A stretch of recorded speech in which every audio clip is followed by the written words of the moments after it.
ओम सभी को नमस्ते। मंत्रोच्चारण। मैं किरण साध्वी। ओम सहनावतु सहनौ भुनक्तु सह वीर्यं करवावहै तेजस्विनावधीतमस्तु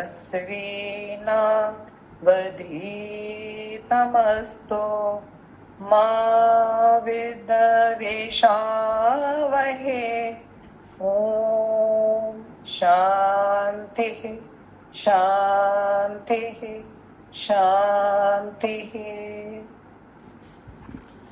वेदांत दर्शन की कक्षा संख्या 209 है। चौथे अध्याय के चौथे पाद के अंतिम 2 सूत्र करने हैं। पीछे हमने 19वें और 20वें सूत्र को लेकर के विचार किया है।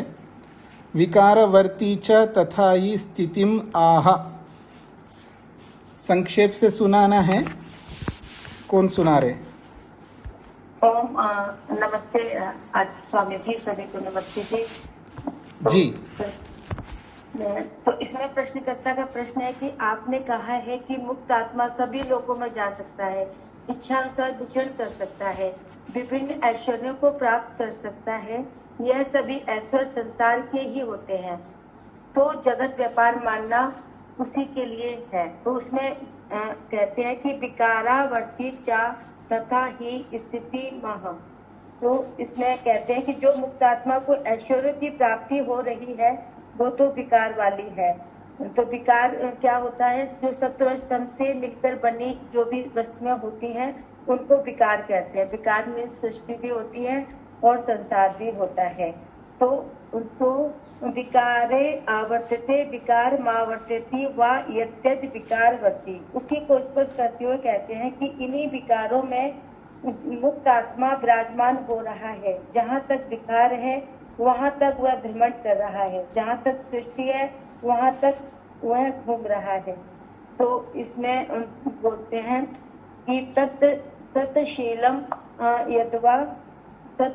यद्वा विकारम अवर्त्यति रूपमावर्त्यति स्वात्मनि। तो यह उस विकार से युक्त होना ही उसका स्वभाव है। यद्वा अथवा ऐसे ही कह सकते हैं विकारम अवर्त्यति स्वात्मनि, अपनी आत्मा में विकार को अनुभव करता है। कुतः आप ऐसा क्यों कहना चाहते हैं कि वह विकार से बाहर क्यों नहीं जा सकता?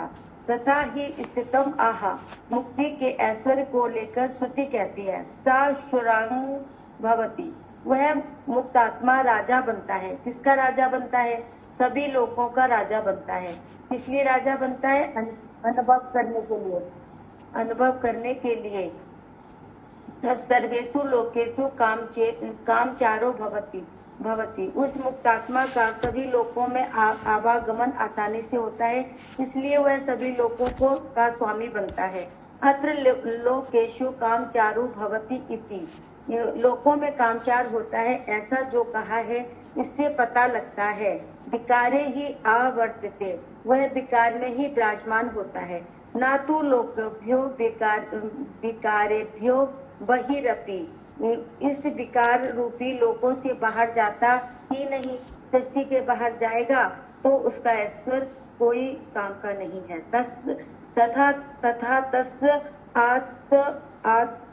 आत्मतो मन आत्मतो बाग सा एकदा भवति त्रिधा भवति पंचदा भवति। यह जो प्रमाण दिया गया है कि आत्मा से उसका मन, आत्मा से उसकी वाणी और आत्मा से ही सब कुछ होता है, वह एक साधन वाला, 3 साधन वाला, 5 साधन वाला, आगे चल करके अनेक साधन वाला बनता है, ऐसा कहा गया है। आप नोति स्वराज्यम, वह स्वराज्य को प्राप्त होता है। लोकांतर रूपी स्वराज्य को ही प्राप्त होता है। बाक्यपति, वह वाणी का स्वामी बनता है। चक्षुष्पति, वह नेत्रों का स्वामी बनता है। श्रोतमपति, वह सुनने का स्वामी, कानों का स्वामी बनता है। विज्ञानपति, वह ज्ञान का स्वामी बनता है। एक ततो भवति, इस प्रकार से वह जो चाहता है वह बन जाता है। यह सब विकारों के लिए ही कहा गया है। अथ चा मुक्तस्य, उस मुक्तात्मा के संदर्भ में सत्व ब्राह्मण यही कहता है कि श्रुण्वन् श्रोतम मनवानो मनोभवति, वह सुनना चाहता है तो उसे स्रोत प्राप्त हो जाते हैं। मनवानो मनः, वह मनन करना चाहता है तो मन प्राप्त हो जाता है। इत्थम, इस प्रकार से युक्तो मनोबात आदि इंद्रिया रूपम विकारम आवर्त्यति, इस प्रकार से मुक्त आत्मा को मन वाणी आदि जितनी भी इंद्रियां की आवश्यकता होती है वह संसार को समझने के लिए, अनुभव करने के लिए उसे प्राप्त हो जाती हैं। एक पंच विद्वाति विकारम अपि आवर्त्यति, यह जो एक साधन वाला, 3 साधन वाला और 5 साधनों वाला कहा गया है आत्मा को, 1 3 5 साधनों वाला जो विधान किया गया है, यह विधान विकारम अति आवर्त्यति, ये विकार को ही प्राप्त कराता है। यह सब साधन विकार को समझाने के लिए ही है। अर्थात सूक्ष्म सूत्रार्थ है, मुक्तात्मा का ऐश्वर्य विकार रूपी सृष्टि में रहने वाला है, क्योंकि शास्त्र उसी प्रकार की स्थिति को लेकर वर्णन करता है। धन्यवाद जी। 20वां सूत्र है दर्शयतश्च एवं प्रत्यक्षानुमाने। कौन सुना रहे हैं? नमस्ते स्वामी जी। हाँ जी, इसका सार बताइए। हाँ जी, हाँ जी। अच्छा स्वामी जी, पिछले सूत्र में जैसे बताया कि जो मुक्त आत्मा है उसका ऐश्वर्य जो है वो विकारावर्ती होता है, विकार में अर्थात सृष्टि में रहने वाला होता है। तो उस पर प्रश्नकर्ता ने प्रश्न किया कि ठीक है, जो मुक्त आत्मा है उसका तो ऐश्वर्य विकारावर्ती है, क्या परमात्मा का भी ऐश्वर्य ऐसा ही है, विकारावर्ती है? तो उस पर उत्तर दिया भूमिका में कि नित्य मुक्त जो परमात्मा है उसका ऐश्वर्य मात्र विकारावर्ती नहीं होता, अर्थात केवल सृष्टि में रहने वाला नहीं होता, सृष्टि से बाहर भी होता है। तो उस पर प्रश्न किया कि ऐसा कैसे कह सकते हैं? तो इसके लिए सूत्र से इसका समाधान किया कि दर्शयतः च एवं प्रत्यक्ष अनुमाने। प्रत्यक्ष अनुमाने, प्रत्यक्ष अर्थात श्रुति से और अनुमान अर्थात स्मृति से, उसमें यह दर्शाया गया है कि परमात्मा का जो सामर्थ्य ऐश्वर्य है वो सृष्टि में भी है और सृष्टि से बाहर भी है। तो इसके लिए उदाहरण पहले, अब उदाहरण दिए पहले यजुर्वेद का दिया। यजुर्वेद जो श्रुति के अंतर्गत आता है कि तद अंतरस्य सर्वस्य, कि वो जो परमात्मा है वो सब इस सृष्टि के अंदर भी है। तद उ सर्वस्य अस्य बाह्यता, और वो इससे बाहर भी है। तो इससे यह स्पष्ट हुआ कि परमात्मा का ऐश्वर्य सृष्टि में और सृष्टि के बाहर दोनों जगह है। इसके बाद ऋग्वेद का भी प्रमाण दिया, त्वम अस्य पारे रजसो व्योमनः। तो इसमें परमात्मा को संबोधित करते हुए कहा कि हे परमात्मा, आप इस रजस रूपी व्योमन अर्थात आकाश से परे भी हो, अर्थात जो प्राकृतिक सृष्टि है, प्रकृति से बनी हुई सृष्टि है, उसमें तो हो ही, उससे बाहर भी हो। इसके बाद स्मृति के प्रमाण दिए। उसमें पहले तैत्तिरीय उपनिषद का दिया, यच्च किंच जगत सर्वम दृश्यते, यह जो सारा जगत जो हमें दिखाई देता है, श्रूयते अपि वा, अथवा जो शास्त्रों में जो जगत के विषय में सुनाई देता है, अंतः बहिः च तत्सर्वं व्याप्य नारायणः स्थितः, कि उसके अंदर भी और उसके बाहर भी व्यापक होकर के नारायण अर्थात परमात्मा वहां पर स्थित है। तो इस प्रमाण से भी ये बताया कि वो दोनों जगह पर है, सृष्टि में भी है और उसका ऐश्वर्य सृष्टि से बाहर भी है।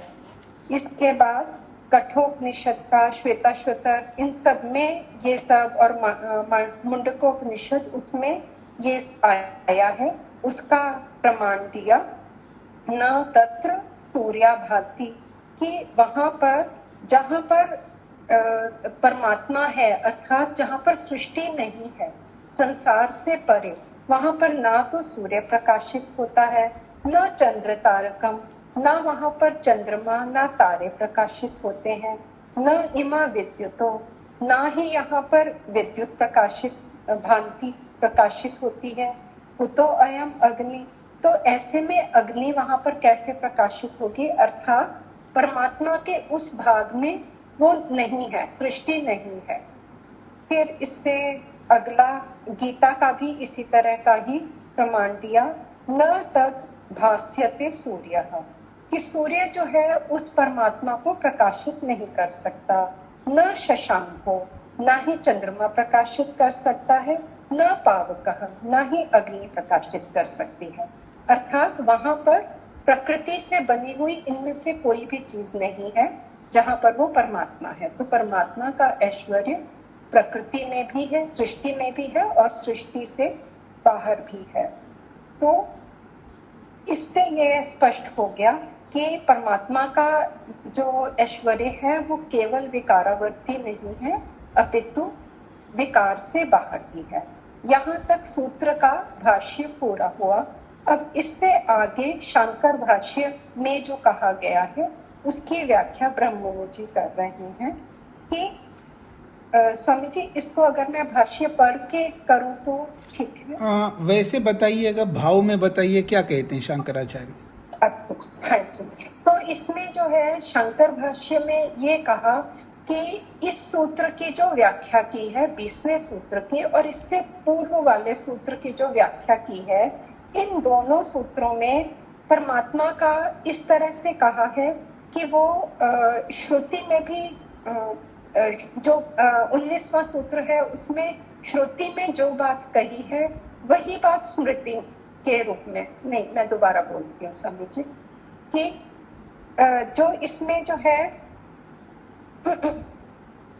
दोनों सूत्रों की जो है वो व्याख्या समान रूप से की है कि वहां पर कैसे कहा है कि परमात्मा का जो स्वरूप है वो सृष्टि के जो 3 भाग है उससे रहित वहां पर भी है, और ये बात दोनों सूत्रों में कही है। तो इस प्रकार से जब दोनों सूत्रों में एक ही बात कही है तो उससे एक सूत्र जो है वो अनर्थक हो जाएगा, व्यर्थ हो जाएगा। तो इससे गौरव दोष आता है। और इसको इस रूप में भी कई रूपों में समझाया कि जैसे पिछले सूत्र में आह शब्द से जो है श्रुति का उदाहरण दिया और इस सूत्र में प्रत्यक्ष और अनुमान से श्रुति और स्मृति दोनों के द्वारा कहा। तो अगर एक ही सूत्र से कह देते कि श्रुति और स्मृति, तो एक ही से कह देते तो उससे भी एक अधिक सूत्र होने का दोष वहां पर नहीं आता। तो और इसको जो है उन्होंने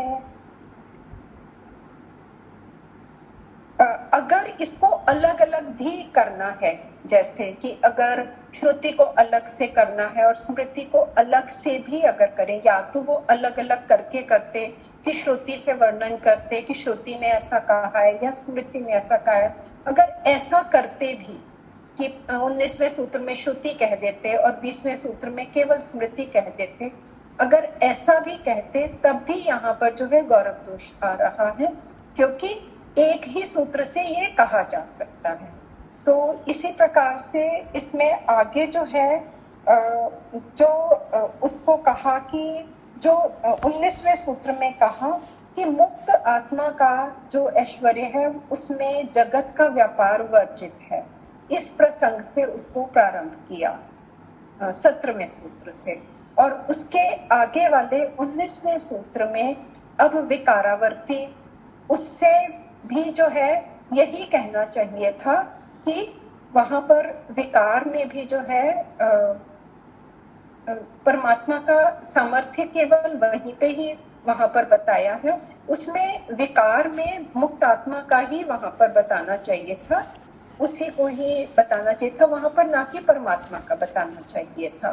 तो इससे जो है, और इसके बाद जो 20वां सूत्र, अगला सूत्र आया 19वें सूत्र से, उससे फिर अर्थापत्ति से अपने आप ही ये निकल करके आ जाएगा कि परमात्मा का जो ऐश्वर्य है वो विकार में भी है और विकार से बाहर भी है। अगर इस रूप में व्याख्या करते तो फिर उससे जो है अनर्थक होने का, एक सूत्र अनर्थक होने का दोष ना।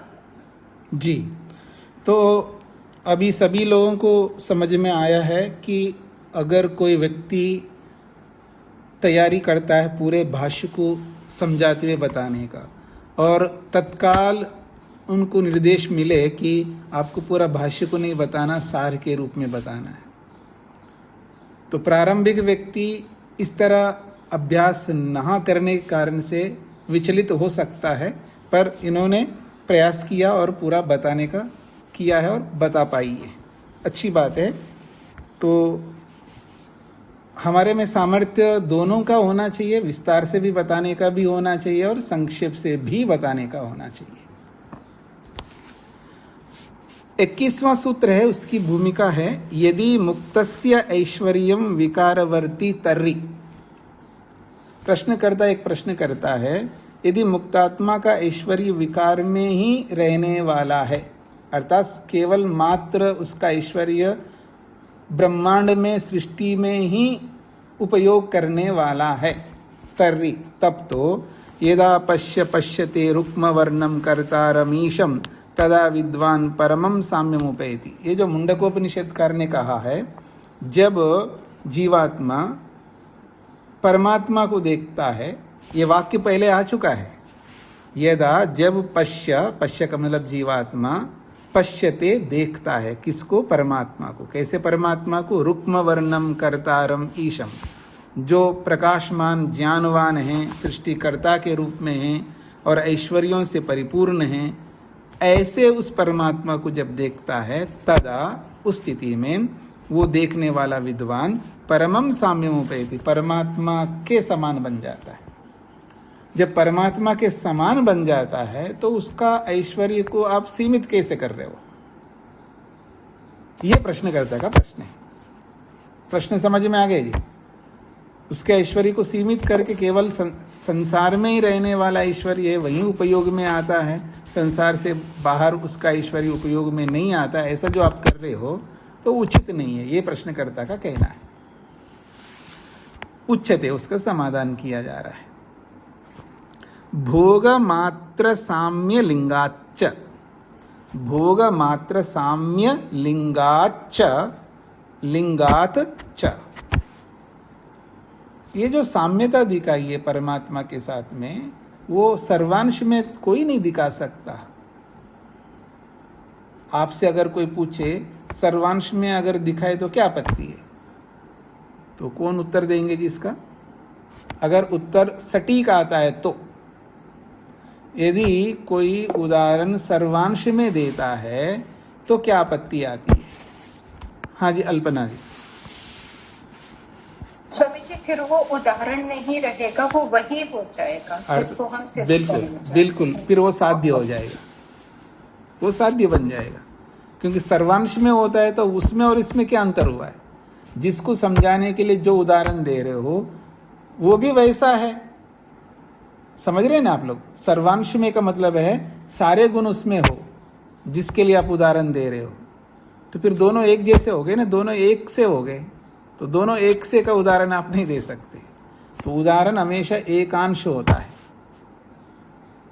किसी एक बात को बताने वाला होता है, किसी 2-3 बात को बताने वाला होता है, सारी बातों को बताने वाला उदाहरण नहीं होता है।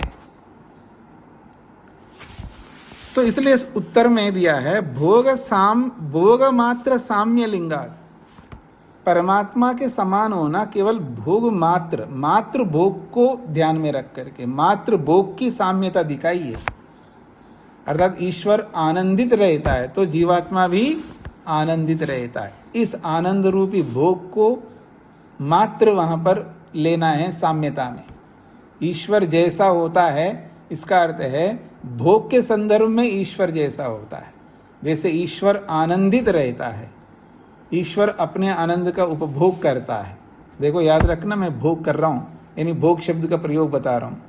ईश्वर अपने आनंद से तृप्त रहता है, अर्थात अपने आनंद का उपभोग करता है, प्रयोग करता है। प्रयोग करता है कहो, उपभोग करता है कहो, एक ही बात है। या भोग करता है ये भी कहो, कोई अंतर नहीं है। तो ईश्वर के आनंद के उपभोग करने मात्र से साम्यता है, अर्थात ईश्वर जैसे आनंद का उपभोग करता है, भोग करता है, प्रयोग करता है, तो जीवात्मा भी आनंद का प्रयोग मात्र करता है। इतना ही आपको साम्यता लेनी है, ना कि सर्वांश में लेना है।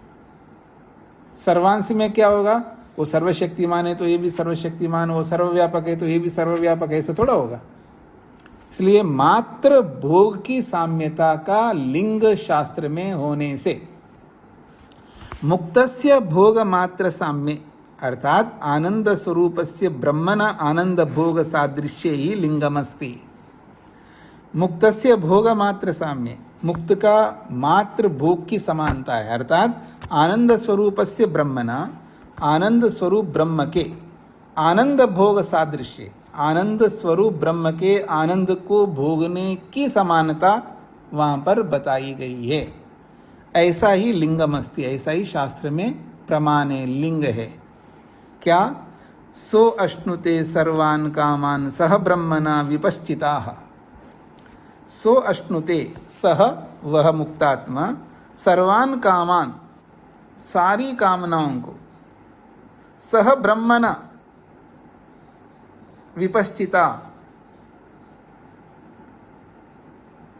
ब्रह्म सहित अर्थात ब्रह्मानुभूति सहित सारी कामनाओं को अश्नुते प्राप्त करता है। ये ब्रह्मणा का विशेषण है विपश्चिता। कैसा ब्रह्म है, कैसा परमात्मा है? वो विपश्चित है अर्थात पूर्ण ज्ञानी है। तो पूर्ण ज्ञानी ब्रह्म के साथ साथ वो मुक्तात्मा सारी कामनाओं को प्राप्त करता है। ये तृतीय विभक्ति है ना, ब्रह्मणा विपश्चिता। विपश्चिता भी तृतीय विभक्ति है। विपश्चित शब्द है हलंत और तृतीया में विपश्चिता बनता है। तो विपश्चित ब्रह्मणा सह, विद्वान सर्वज्ञ ब्रह्म के साथ साथ सर्वान कामान सारी कामनाओं को अश्नुते प्राप्त करता है। कौन? सह, वो मुक्तात्मा। रसो वै सह, रसम ही एव अयम लब्ध्वा आनंदी भवति। रसो वै सह, परमात्मा कैसा है? रस स्वरूप है। यहाँ रस शब्द रूप रस गंध स्पर्श में जो रस है वो वाला रस नहीं है। यहाँ रस का मतलब आनंद। रसो वै सह, वो परमात्मा आनंद स्वरूप है, रस स्वरूप है।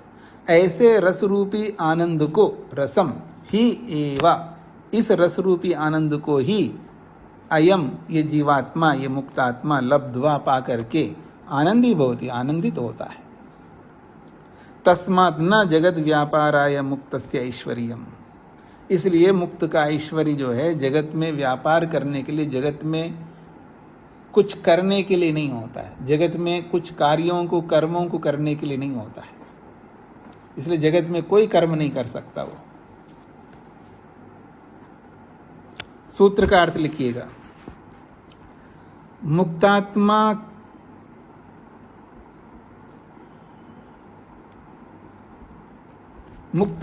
की ब्रह्म के साथ आनंद भोग करने की समानता, मुक्तात्मा की ब्रह्म के साथ आनंद भोग करने की समानता कही गई है। मुक्तात्मा की ब्रह्म के साथ आनंद भोग करने की समानता कही गई है।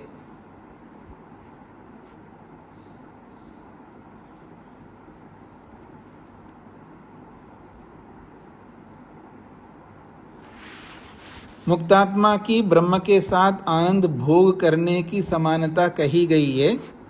वह समानता ही लिंग है, चिन्ह है।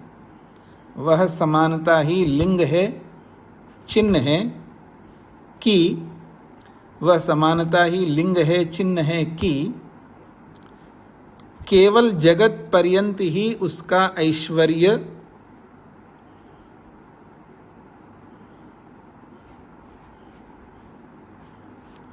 केवल जगत पर्यंत ही उसका ऐश्वर्य, उसका मतलब उस परमात्मा का ऐश्वर्य, केवल जगत पर्यंत ही उसका, ब्रैकेट में ब्रह्म का ऐश्वर्य नहीं है, जगत से बाहर भी है। ये 20वें सात्र के साथ जुड़ रहा है ये सूत्र। केवल जगत पर्यंत ही उसका अर्थात ब्रह्म का ऐश्वर्य नहीं है, जगत से बाहर भी है।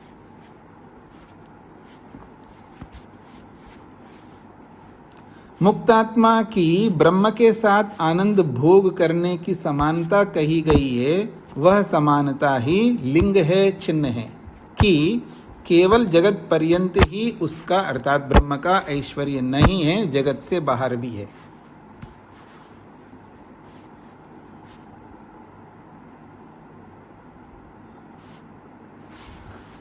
हाँ जी, आगे बढ़ूं जी। प्रश्नकर्ता अंत में एक प्रश्न कर रहा है। ये जो जगत व्यापार वर्जम का ही प्रसंग चल रहा है अंत तक। अंतिम सूत्र, न स्यात् जगत रचनादि कार्यम मुक्तस्य ऐश्वर्यम। अच्छा, मान लेते हैं जी कि जगत की रचना आदि रूपी कार्यों को मुक्तात्मा न करे, उसके लिए उसका ऐश्वर्य ना हो। मुक्तस्य ऐश्वर्यम, मुक्त का जो ऐश्वर्य है, जगत रचनादि कार्यम न स्यात्, मुक्त का ऐश्वर्य जगत को बनाना आदि कार्य न होना चाहिए, यह नहीं हो, हमें मंजूर है। किंतु जगति स्वान परिचितान व उद्धर्तुम मुक्तिम विहाय पुनर्जन्म धारयितुम तो शक्ता स्यात् इति अत्र उच्यते।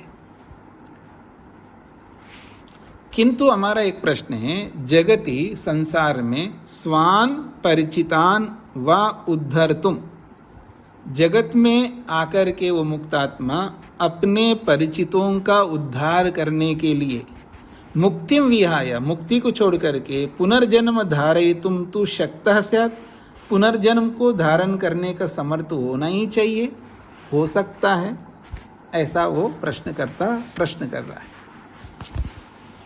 जिस बंधन को, जिस दुख को छोड़ करके बड़े मुश्किल से मुक्त हो गया है, और वो वापस उस बंधन में क्यों आना चाहेगा जी? और वो भी अपने, शायद आपको बुरा लगना चाहिए, शायद अपने तुच्छ संबंधियों का उद्धार करने के लिए वो वापस बंधन में आए। ऐसा कैसे हो सकता है? खैर, प्रश्नकर्ता का प्रश्न है, वो कुछ भी कर सकता है, उसका समाधान दिया जा रहा है। अत्र उच्यते अनावृत्ति शब्दात्, अनावृत्ति शब्दात्। अनावृत्ति शब्दात् मुक्तस्य मुक्ति तो अनावृत्तिर्भवति। मुक्तात्मा का मुक्ति से वापस बीच में लौटना नहीं हो सकता है। मुक्तस्य मुक्ति तो अनावृत्तिर्भवति, मुक्तात्मा का मुक्ति से बीच में लौटना न, अनावृत्ति को न लौटना होता है, अर्थात मुक्ति के पीरियड के बीच में से लौटना नहीं हो सकता है। नहीं सा मध्य मुक्तिम मुक्ति कालम विहाय, उसी को खोल रहे हैं, नहीं सा मध्य मुक्तिम मुक्ति कालम विहाय स्वान परान व उद्धर्तुम जगति मुक्तितः आवर्तते। मुक्ति के मध्य में मुक्ति को, मुक्ति के काल को विहाय छोड़ करके, स्वान परान व उद्धर्तुम, अपने संबंधियों या दूसरे किसी भी व्यक्ति के उद्धार करने के लिए जगति, जगत में मुक्तितः आवर्तते, मुक्ति से लौट के आता हो, न, नहीं, नहीं स, ये नहीं जो है ना, ये अंत में जोड़ना है। स मुक्तात्मा मध्य, मुक्ति के बीच में, मुक्तिम, मुक्ति को, या मुक्ति कालम, मुक्ति के समय को, विहाय छोड़ करके, मुक्ति को, मुक्ति के पीरियड को छोड़ करके, स्वान परान व, अपने संबंधियों या परान दूसरे लोगों को, उद्धर्तुम, उनकी उन्नति करने के लिए, उनका उद्धार करने के लिए, जगति, जगत में आकर, मुक्तितः आवर्तते, मुक्ति से ही जगत में आवर्तते, जगत में आ जाए, ऐसा नहीं हो सकता है। तथा आवर्तनम न तद अधीनम, वहां से लौट के आना उसके अधीन नहीं है, याद रखिएगा। मुक्ति से लौट के आना उसके अधीन में नहीं है, शरीर में प्रवेश करना उसके अधीन में नहीं है, शरीर से बाहर निकलना भी उसके अधीन में नहीं है।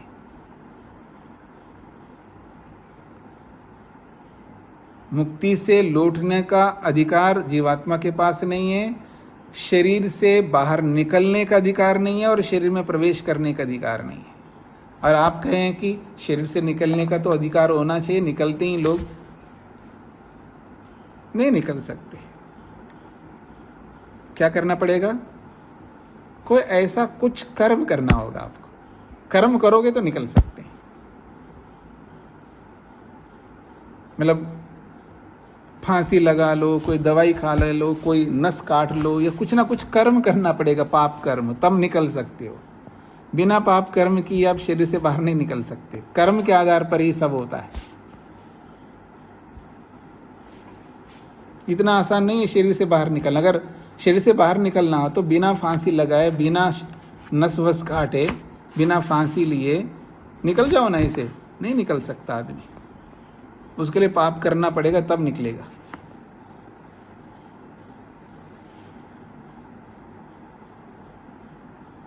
समझ में आ रहा है जी शरीर से निकलना कैसे होता है? पाप करने से निकल सकता है, वैसे नहीं निकल सकता। ईश्वर निकालेंगे तो ही निकलोगे आप। भगवान से कितनी प्रार्थना करते हैं, भगवान जल्दी उठा ले मेरे को। क्यों जी? अभी आता है जी आप लोगों के मन में इतना सुनने के बाद? हाँ, ये तो आपका सिर बोल रहा है, ना का। जब ऐसी मुसीबत आ पड़े ना जीवन में, विशेषकर शरीर के संदर्भ में, फिर आपके मुंह से क्या सब ओर से निकलेगा, हे भगवान जल्दी उठा ले। अभी वो मुसीबत आई नहीं, इसलिए आप लोग निश्चिंत होकर के बोल रहे हैं। खैर, तो कह रहे हैं न तद अधीनम, उस मुक्तात्मा के अधीन नहीं है। तदपि परमात्मा अधीनम, वो भी परमात्मा के अधीन है। मुक्ति ही तर्री कर्म फलम, और ये जो मुक्ति है वो कर्मों का फल है। ये जो मुक्ति है वो कर्म फलम, कर्मों का फल है। तच्च ईश्वराधीनम भवति, और कर्म का फल ईश्वर के अधीन होता है, मनुष्य के अधीन नहीं होता है। क्यों? फलत्वात्, क्योंकि वो फल है, फल होने से ईश्वर के अधीन होगा। कर्म फलम नहीं कश्चित अतिक्रमितुम शक्ता, कर्म फल का अतिक्रमण कोई नहीं कर सकता। नहीं कश्चित अतिक्रमितुम शक्तः, कर्म फलम, कर्म के फल को, कश्चित कोई भी, न अतिक्रमितुम शक्ता, अतिक्रमण नहीं कर सकता। कथम अनावृत्ति रुच्यते, फिर ये कैसे कह रहे हैं कि उसकी आवृत्ति नहीं होती, वो लौट के नहीं आता है? क्योंकि शब्दात, शब्द प्रमाण होने से, श्रुति वचनात्, श्रुति का वचन होने से, तेषाम न पुनरावृत्ति, उन मुक्तात्माओं का लौट के आना नहीं होता है। अब तेषाम न पुनरावृत्ति को लेकर के बहुत सारी भ्रांतियां लोक में हैं। एक बार मुक्ति में जाएगा फिर वो लौट के कभी नहीं आता है, ऐसे पौराणिक जगत में लोग मानते हैं। इन सब का कारण है शास्त्रों का गहन अध्ययन का ना होना। क्योंकि अभिधा में जब अर्थ लेता है ना व्यक्ति, बहुत मुश्किल होता है सब जगह अभिधा में लेगा तो अर्थ। उसको लक्षणा में या व्यंजना में ऐसा अर्थ ले तो बात समझ में आती है। देखिएगा, प्रमाण को देख करके प्रमाण की व्याख्या करनी नहीं आती तो प्रमाण का दुरुपयोग करता है व्यक्ति। वो हमारे लिए वो प्रमाण अप्रमाण जैसा हो जाता है, क्योंकि उसको उपयोग करना नहीं आता आदमी को। प्रमाण का होना अपने आप में बहुत बड़ी बात है, पर उस प्रमाण का उपयोग करना उससे भी बड़ी बात है। ये बात समझने का प्रयत्न करिएगा। किसी बात को पुष्ट करने के लिए प्रमाण का होना एक बहुत बड़ी बात है, लेकिन उससे भी बड़ी बात है उस प्रमाण को ठीक से उपयोग करना आना।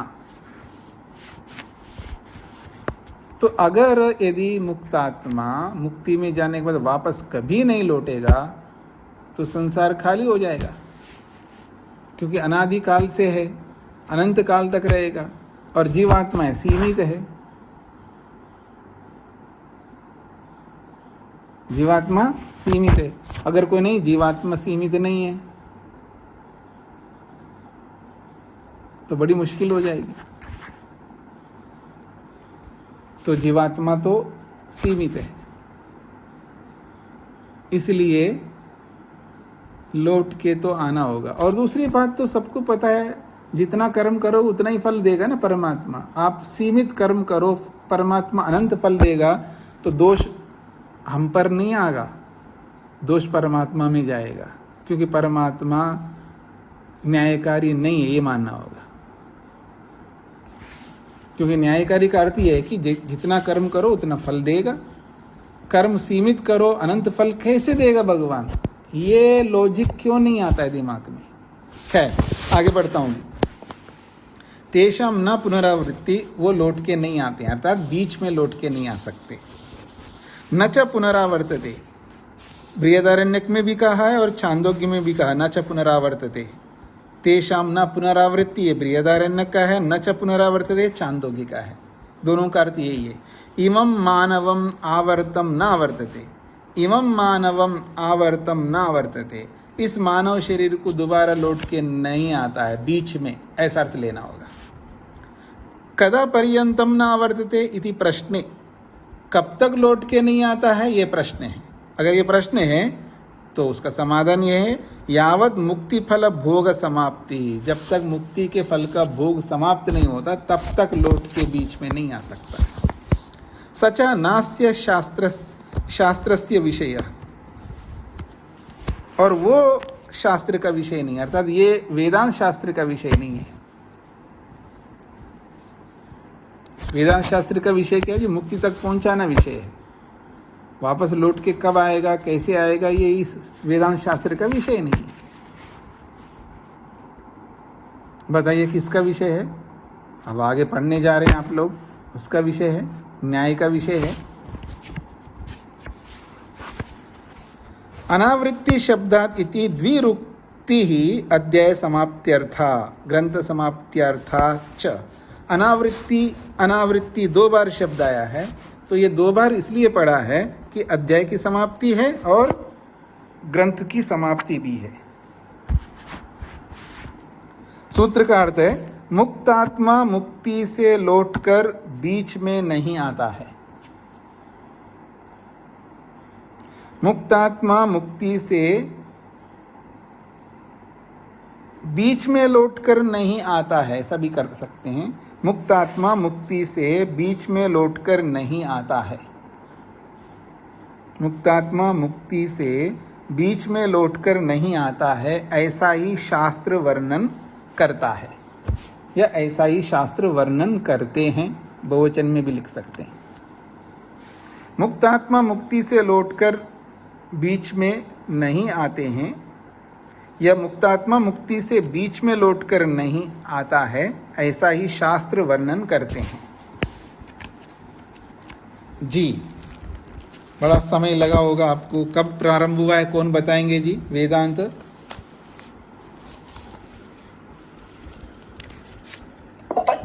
20 अगस्त 1925।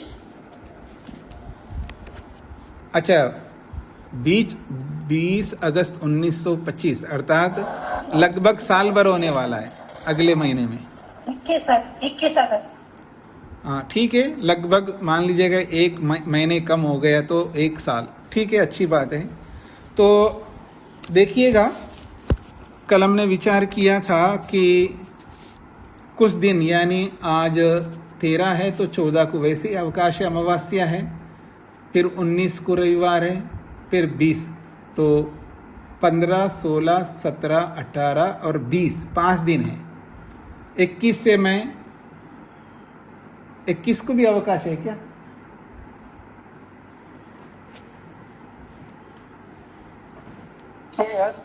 हाँ, 21 को भी अवकाश है, अष्टमी है। तो मैं 20 तारीख तक आपको कुछ और पढ़ाने की बात कही थी। तो ऐसा है कि अलग अलग व्यक्ति की अलग अलग रुचि होती है। कोई सत्यार्थ प्रकाश को पढ़ना चाहते हैं, कोई ऋग्वेदादि भाष्य भूमिका को, तो सबकी बात तो मानी नहीं जाएगी। समूह में परतंत्रता होती है। आपको सामाजिक कार्यों को करने के लिए, यानी समूह को ध्यान में रख करके समाज को, क्योंकि आप एक समाज हो गए ना, इतने सारे लोग मिल करके, तो सामाजिक नियम का पालन करना होगा। व्यक्तिगत बात पर ज़्यादा ध्यान देंगे तो दुख पाएंगे अपने आप को। तो आप में से किसी की बात नहीं मानी जा रही है, इसका ये तात्पर्य नहीं है। तात्पर्य है समूह को ध्यान में रख करके बात मानी जाएगी। तो मेरे पास योगेश जी ने भेजा है कि अधिकांश लोग जो है वो ऋग्वेदादि भाष्य भूमिका की बात कही है। ऐसा ही है ना जी? जी स्वामी जी, कल भी वोटिंग करवाया था, आज भी वोटिंग करवाया जी। 25 लोग के ऊपर है जो ऋग्वेदादि भाष्य भूमिका पढ़ना चाहते हैं, और 8 या 9 के आसपास सत्य प्रकाश, और अधिकांश ने ऋग्वेदादि भाष्य भूमिका कही है। उसमें भी 2 मत है।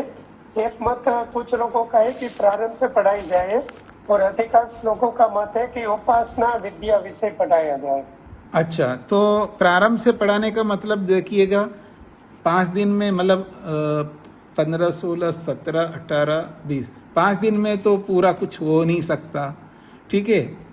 और इसमें प्रारंभ में तो ईश्वर प्रार्थना विषय है, वेदोत्पत्ति विषय है, वेदानाम नित्य विचार है, वेद विषय विचार है, वेद संज्ञा विचार है, ब्रह्म विद्या विषय है, वेदोक्त धर्म विषय है, सृष्टि विद्या विषय है, उपासना विषय है, मुक्ति विषय है, नव विमानादि विषय है, तार विद्या या मूलम तार विद्या का विषय है, वैद्यक शास्त्र का विषय है, पुनर्जन्म का विषय है, विवाह विषय है, नियोग का विषय है, राज प्रजा धर्म विषय है, वर्णाश्रम विषय है, पंचमा यज्ञ विषय है, ग्रंथ प्रमाण अप्रामाण्य विषय है, अधिकार अनधिकार विषय है, पठन पाठन विषय है, वेद भाष्य करण शंका समाधान विषय है, प्रतिज्ञा विषय है, प्रश्नोत्तर विषय है, वैदिक प्रयोग विषय, स्वर व्यवस्था विषय है, वैदिक व्याकरण नियम है, अलंकार भेद विषय है, ग्रंथ संकेत विषय, ऐसे बहुत सारे विषय हैं।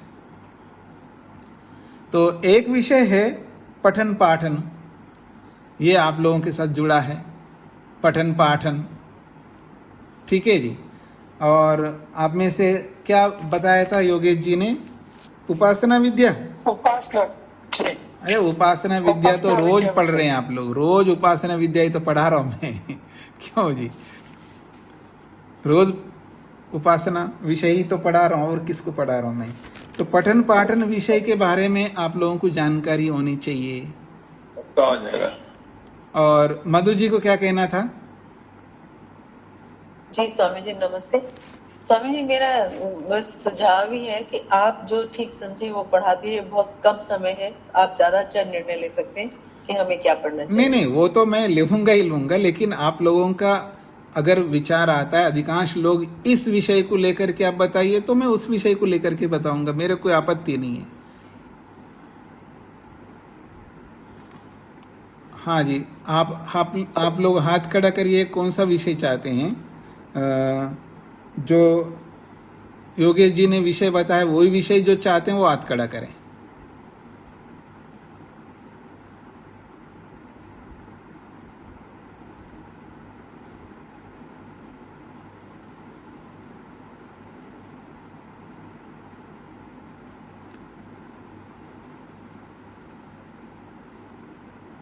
मतलब मेरे स्क्रीन पे जितने लोगों का दिख रहा है वो सब लोगों का हाथ खड़ा है, इसका मतलब उपासना विषय को आप लोग चाहते हैं।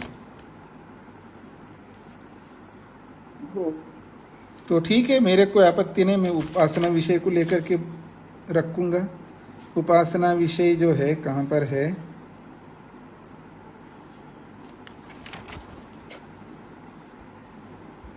ये है उपासना विषय पकड़ में आए। जी जी मेरे, हाँ जी स्वामी नमस्ते। मैं कह रहा था कि पठन पाठन और वानप्रस्थ, ये 2 विषय में लेना हो जाए तो बहुत बढ़िया स्वामी जी। ये पठन पाठन उत्तम होगा। हाँ, अब हाथ हटा लीजिएगा, सब हाथ हटा लीजिएगा, सब हाथ। स्वामी जी अभी रुकिएगा, अब रुकिए, आपने रखा है तो फिर मैं एक बार पूछ लूँ ना सबसे। पठन पाठन विषय को जो चाहते हैं वो हाथ खड़ा करिएगा। पठन पाठन विषय को जो चाहते हैं वो हाथ खड़ा करिएगा। बोलो नहीं, हाथ खड़ा करना है। अच्छी बात है, तो इसमें भी लगभग सभी हाथ खड़ा कर रहे हैं। तो ठीक है जी, आप सब ऋग्वेदादि भाष्य भूमिका को लेके तैयार बैठिएगा। हम पठन पाठन विषय को लेकर के बात करेंगे। और अच्छा है, आप लोगों का विषय भी पढ़ना है तो क्या पढ़ना चाहिए क्या नहीं पढ़ना चाहिए उसके बारे में थोड़ा समझने का प्रयत्न करिएगा। ये है 362 मेरी पुस्तक में।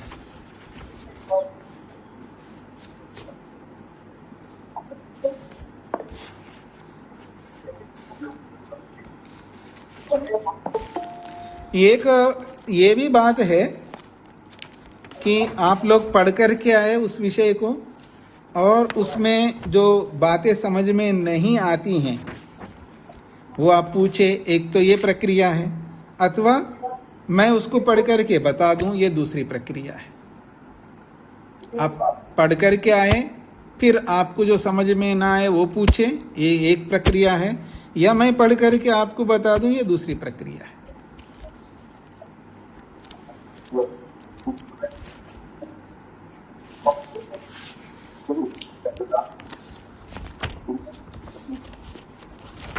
मैं देखूं ना ये कितना बड़ा विषय है, उसके आधार पर मैं आपको कुछ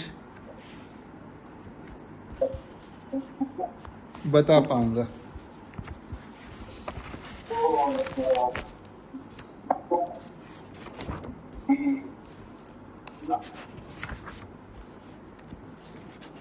आगे बहुत छोटा विषय है पर महत्वपूर्ण विषय है। 1 2 3 ठीक है। तो आप वैसे पढ़ के भी आइएगा और मैं पढ़ करके भी बता दूंगा, दोनों बातें जल्दी हो जाएगा। आप लोग बहुत छोटा है जी, पठन पाठन विषय संक्षेप से हैं। मेरी पुस्तक में 1 2 3 4 5 6 7 8 पेज का, 8 पृष्ठ का। आप सब पढ़ के आइएगा और फिर मैं भी पढ़ करके बता दूंगा। फिर कोई बात समझ में नहीं है तो विचार कर लेंगे, फिर उसके बाद फिर कोई नया विषय ले सकेंगे। हाँ जी, वेद प्रिया जी। स्वामी जी, प्रश्न है मेरा सूत्र संख्या 21 से। अच्छा, वेदांत में? जी स्वामी जी। जी जी बोलिए। स्वामी जी, भोक्ता और भोग्य दोनों अंतर होगा? भोक्ता और भोग्य? जी स्वामी जी। बिल्कुल अंतर है ना। तो भोक्ता तो भोगने वाला है, भोग्य जो है भोगने योग्य है। तो स्वामी जी, ईश्वर अपने आनंद का भोग करता है तो ईश्वर से आनंद अलग माना जाएगा? नहीं, वो तो ऐसा है ना, इसमें विकल्प भी होता है ना। जैसे जीवात्मा अपने मन है ना, वो भोग कराने का साधन भी बनता है और भोगी भी बनता है। तो एक वस्तु दोनों बन सकती है, तो इसलिए ईश्वर भी दोनों बन सकते, इसमें कोई बात नहीं है। तो जैसे बोला रसेन तृप्ता न कुतश्चन होना, तो उसमें तो स्वयं ही रस स्वरूप आनंद स्वरूप है, तो दोनों कैसे बनेंगे? देखिए, आनंद स्वरूप है तो उस आनंद स्वरूप को अनुभव करना अलग है ना। देखिए, मैं इच्छा स्वरूप हूं, मैं अपनी इच्छा को अनुभव भी कर रहा हूं।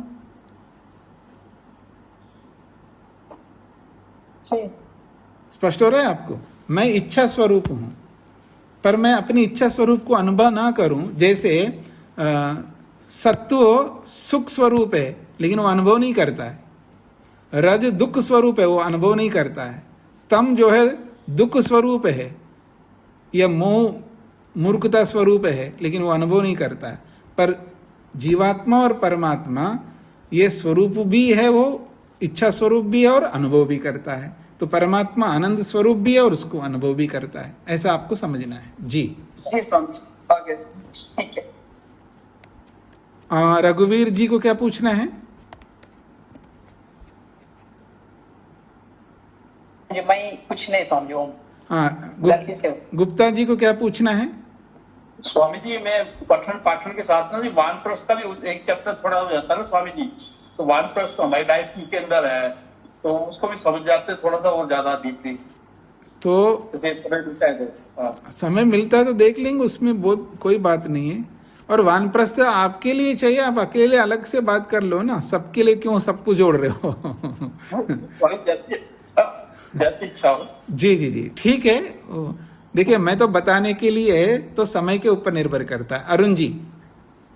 स्वामी जी, अभी आपने बताया कि सर्वांश और एकांश के बारे में, जी, तो जी। इसको उदाहरण से कुछ स्पष्ट कर पाएंगे क्या? उदाहरण से कि सर्वांश के बारे में उदाहरण हो और एकांश के बारे में उदाहरण। नहीं, उदाहरण सर्वांश के बारे में होता नहीं है, होता ही नहीं है। हाँ। तो सर्वांश आया ही क्यों यहाँ पर? मतलब ये जो इसमें नहीं, इस तरह से आया, इसलिए आया है, प्रश्नकर्ता ये कहता है कि आप ईश्वर जैसा बन जाता है बोला है, और फिर रोक भी लगा रहे हो। तो प्रश्नकर्ता ये कहना चाहता है ईश्वर समान बनता है, तो ईश्वर बाहर भी है, अंदर भी है, सब जगह है, तो ये भी सब जगह जाकर के अनुभव करे। ईश्वर आनंद स्वरूप है तो जीवात्मा भी आनंद स्वरूप हो जाए। ईश्वर सर्वशक्तिमान है तो ये भी सर्वशक्तिमान हो जाए, क्योंकि ईश्वर के समान बनता है, आप कह रहे हो। तो प्रश्नकर्ता का प्रश्न है कि आप ईश्वर जैसा बनता है जब शास्त्र कह रहा है, तो आप क्यों ब्रेक लगा रहे हो, क्यों उसमें पाबंदी लगा रहे हो? तब उत्तरकर्ता ने कहा है कि देखिएगा, जो समान जो बोला जाता है वो सर्वांश में नहीं होता है, वो एकांश में होता है। ये उत्तर है। हाँ जी, और किसी का कोई प्रश्न? तो मैं आज इतना ही रखता हूं। हाँ जी, शकुंतला जी। हाँ, नमस्ते स्वामी जी। जी स्वामी जी, अभी ये जो लास्ट में चर्चा हुई, तो इससे तो थोड़ा ये पता लगता है कि जीवात्मा का स्वभाव प्रकृति की तरफ ज्यादा आकर्षित होता है, संसार में भी और फिर मुक्ति में भी वो प्रकृति को ही देखना चाहता है। नहीं नहीं नहीं नहीं नहीं, इसका तात्पर्य नहीं है। यहाँ प्रकृति की ओर से हम आकर्षित इसलिए होते हैं क्योंकि अविद्या के कारण से, और मुक्ति में जो प्रकृति के प्रति आकर्षित इसलिए होते हैं कि परमात्मा की रचना को ध्यान में रख करके, परमात्मा की कृति को समझने के लिए। परमात्मा को मैं कैसे समझूंगा? सृष्टि के माध्यम से समझूंगा ना। तो इसलिए सृष्टि के विस्तार को समझने से ईश्वर का भी समझ में आएगा मेरे को, क्योंकि सृष्टि कितनी बड़ी है मेरी दृष्टि से, यानी अनंत सा दिखता है। तो अब उस अनंत सा दिखने वाली सृष्टि को मैं इस शरीर में रहते हो तो देख नहीं सकता, लेकिन मुक्तात्मा बन करके तो बहुत कुछ देख सकता। हो सकता मैं पूरी सृष्टि को अनुभव कर सकता हूं। तो पूरी सृष्टि को जब अनुभव करूंगा तो ईश्वर का मेरे को सबसे अधिक आनंद मिलेगा, सबसे अधिक ईश्वर को समझ पाऊंगा। जी। और दूसरी बात मेरे को आप सबसे कहना है कि जो शिविर की सूचना आपको मिली है, उड़ीसा वाला शिविर, तो जो लोग उसमें रजिस्ट्रेशन करवाए वो अच्छी बात है, उनके लिए बधाई है। और जिन्होंने नहीं किया हो तो वो लोग विचार करें उसमें, क्योंकि वहाँ संख्या सीमित है। तो जो पहले आएंगे उनको मिलेगा, लास्ट में कहेंगे तो संख्या पूरी होने के बाद फिर उनको नहीं लिया जाएगा। तो इसलिए जो जिन लोगों ने नहीं नाम लिखवाए हो तो वो लोग विचार करें, सोचें और शीघ्रता से नाम लिखवा करके उसको पूरा कर दीजिएगा उस संख्या को, ताकि निश्चिंत होकर के फिर दूसरे कामों को वो भी कर सके। नहीं तो उनको हमेशा रहेगा कि अभी इस काम को उसमें लगना पड़ेगा व्यवस्था करने वालों को। तो व्यवस्था करने वालों को भी सुनिश्चित कर दीजिएगा, आप लोग उनको सुनिश्चित कर दीजिएगा कि हाँ आप कितने लोग आने वाले। ओम शांति शांति शांति।